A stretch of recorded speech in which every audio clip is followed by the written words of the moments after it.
Hi everyone, it's Jessica. Welcome back to my channel. Today I am starting work on a quilted jacket. So let's get started. I've been working on a variety of different things today, and one thing that I am really excited to start to do is to make some clothes. And I have made a few things before. I've mostly made things for my kids, dresses. I did a button-down shirt for my son once, things like that. And I really didn't know what I was doing, but I just did them and they ended up working out just fine. They always fit, which I was lucky. I had a pretty good experience, but by no means am I an expert at clothes making.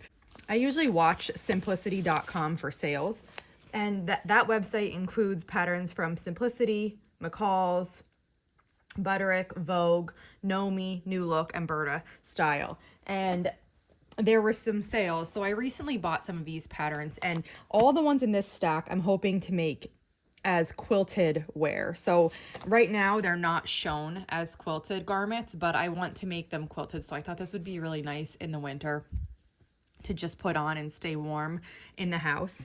And I don't know if I'll make all of these or just a few, but I just wanted to show you what I have. So this is the first one. I actually like both ways. This has a side tie and this has a front tie. I thought those were both nice. This is a nice coat here with just a basic collar and pockets. This one I thought would be nice. Also, I like both versions. This one I thought would be really great lined with minky. When I'm really cold in the winter, inside the house, I don't want to put on a coat or anything. I thought that would be really nice lined with minky. And then I thought this pullover would be nice, either with a hood or without, as a quilted sweatshirt type of deal. This poncho I thought would be nice if it was quilted. And this is the one that I'm going to start with first. So this is a Know Me pattern. It's ME2057.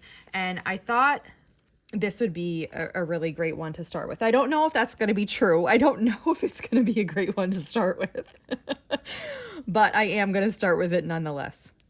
So in this pattern, so far, what I can tell is that the fabric that they're calling for is either like a pre-quilted fabric, tweed, wool blend, corduroy, cotton blends, denim, flannel. It's got a lot of different heavyweight things. And then it has a lining on only some of the things. So from what I could tell when I opened it up and looked at it, it has a pocket lining and then a hood lining. And I'm going to be making some changes because I'm just going to quilt. I'm going to quilt my own fabric. And one side is going to be the out of my jacket and one side is going to be the in of my jacket. And I don't want to have an extra lining in there. So I know I'm going to have to bind some edges, perhaps change the way that the pockets are. These ones on the outside, they'll be okay because you can kind of see the schematic here. They just get sewn right on. And in the pattern, you just turn the edges of the pocket underneath. And so I don't know if I'll do it like that or if I'll actually just bind the side and sew the binding down. I was thinking about that.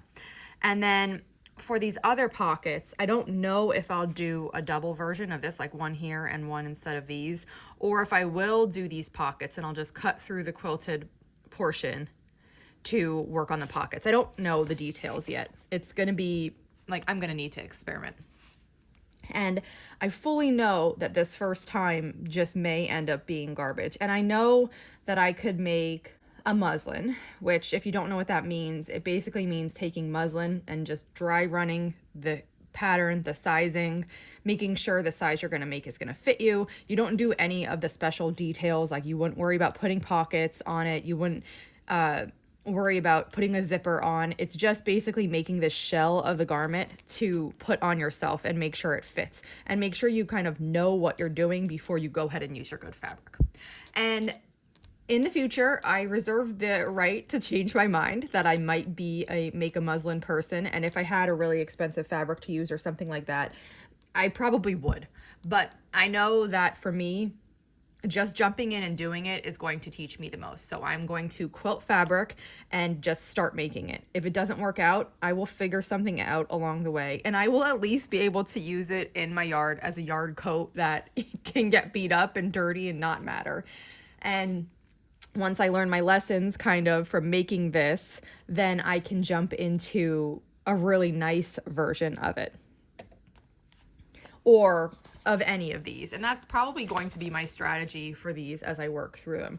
I did buy other patterns. I bought, you know, I don't find myself wearing dresses, but for some reason I'm drawn to patterns of summer dresses. So I bought a bunch of those. We'll see where it goes. I don't really know, but I know that I am starting with this one. I'm starting by quilting it, and of course this is the wrong side of the fabric, so the colors are actually very vibrant. This is what the lining of my coat is going to look like. I have extra of this if I need to make binding to go around the raw edges. And for the outside, I'm going to be doing this chambray. I had literally just exactly enough on the bolt to make this. So I think it's, you know, meant to be. It was the size I need. With the hood, I needed 3 1/8 of a yard, and it's exactly what I had. So I'm going to put batting down. I'm going to use 100% cotton batting, and then I'm going to put this on top. And I know generally with garments, you pre-wash everything, but I'm not going to pre-wash here. I'm just going to make it a tiny bit bigger than I need. And that way when I wash it and it shrinks a little, it'll have that crinkly feel like a quilt does. And that's exactly what I'm going for. I'm going to get everything laid out and start the quilting. I think I'm going to do the pantograph called diagonal plaid. My fabric is still quilting, and I'm going to get started on this part. So when you purchase a pattern, if you have not purchased one before, in it will come a small sheet of instructions. For me, not knowing a ton about sewing clothes, I feel like they're never detailed enough. But this basically tells you exactly how to make the pattern, what steps to follow. It also tells you what you need to cut out for each layout, how you can position it on your fabric. And this is some of the tissue paper with the actual patterns. This particular one has 2 sheets of tissue with patterns on it. And I don't like to cut this tissue paper because I might make this pattern again in a different size. So I use, this is just like called tracing paper. And I put the tracing paper over the part that I need to trace, and I just trace it. I note the pattern piece number. So for example, if I was tracing this one, I would note number 12 on it. I put the notches in wherever there are notches. I put little details like this. It says center on the back fold, back facing A and B, fabric cut 1 on fold, interfacing cut 1 on the fold. I'll make all those notations on my pieces, and then I save them noting the size I made, so that if I want to make this exact thing again in the same size, I can just take the tracing paper pieces that I already made. But if I want to make it again in a different size, then I would come back to this tissue paper and do new tracing paper so that I can make it in the other size without, again, cutting this tissue paper. I finished quilting my fabric. This is what it looks like. This is the diagonal plaid pantograph, and I love this one. So this is what the outside looks like, and this is what the other side looks like, the lining side. I've been cutting out pieces. I cut out all of my quilted pieces, and now I'm cutting out some facing and some inner pockets. I haven't decided for sure if I'm going to make the welt pocket on the front or not, but I am going to cut out the pieces just in case I decide to go that way. And one thing I noticed that I didn't notice before is it's got this little QR code here. And when I scanned it, I was taken to the Mimi G Know Me channel on YouTube, and I was able to search for this pattern 2057, and there is a video tutorial, which I'm really excited about because that kind of definitely removes the fear of doing this wrong by myself.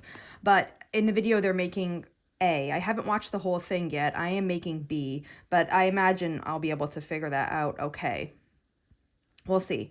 But the one thing I am doing that's a little bit different than just cutting the pieces out, and I think this is how I want to do it. I won't know for sure until it's done, but I'm not cutting the facing out of the quilted fabric, which in the video they do that. She bought pre-quilted fabric and she's using that to cut everything out. I decided to cut the facing and the lower welt pocket. This is the inside, so it's going to match the inside of the jacket, from just straight quilting cotton. This is the fabric that is my lining. So this is what I quilted here.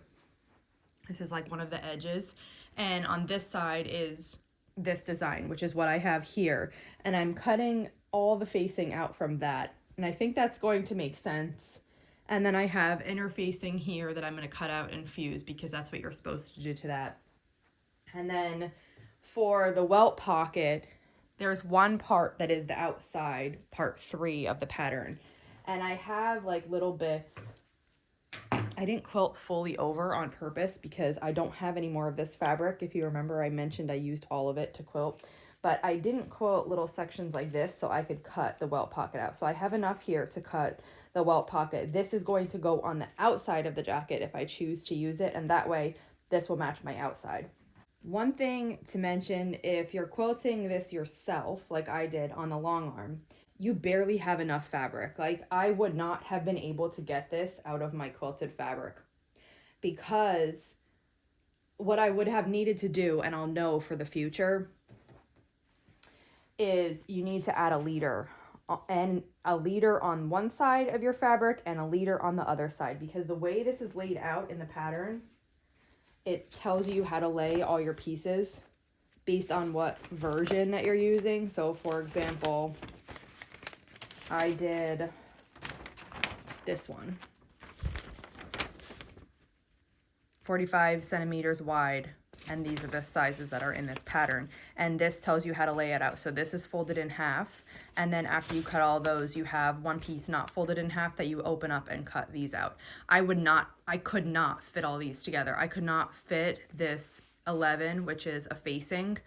I could not fit that on my fabric, and that is because when you put your fabric on the long arm, you have to pin to the top and to the bottom, and you can't stitch fully from 42 to 42 with those pins there, and the leaders and everything. So what I would have needed to do is to sew a piece of fabric onto this a few inches, 2 or 3 inches wide, along the whole 3 1/8 yard on one side and the other, to be able to fully quilt 42 inches of fabric. So I wasn't thinking of that in the beginning, and I didn't have enough fabric, but it actually worked out nicely, because I don't think the first time I'm doing this, I'd want to do the facing out of the quilted fabric. Maybe after I make it, if it doesn't seem, sturdy enough, I could always increase my interfacing to a higher level of interfacing if I need it. But this first time, I'm just kind of going with the flow, and this is what I've decided to do. But I'll make a note of that in the future, that if I am quilting my fabric and they say they have the pieces put on for the whole 42-inch width and they're right to the edge, that I definitely need to add a leader and an ender to my fabric to make sure I can quilt the entire 42 inches. I have everything cut out, all the pieces that I need. I have the pieces that need interfacing. I went and I pressed the interfacing to it to secure it. And I think this is a good point to stop today. Well, that's it for today. As soon as I start the next steps on this, I'll take you with me and show you how it's going and how I like making this jacket. If you have any questions, just let me know. And if not, I'll see you back here soon. Thanks for following along.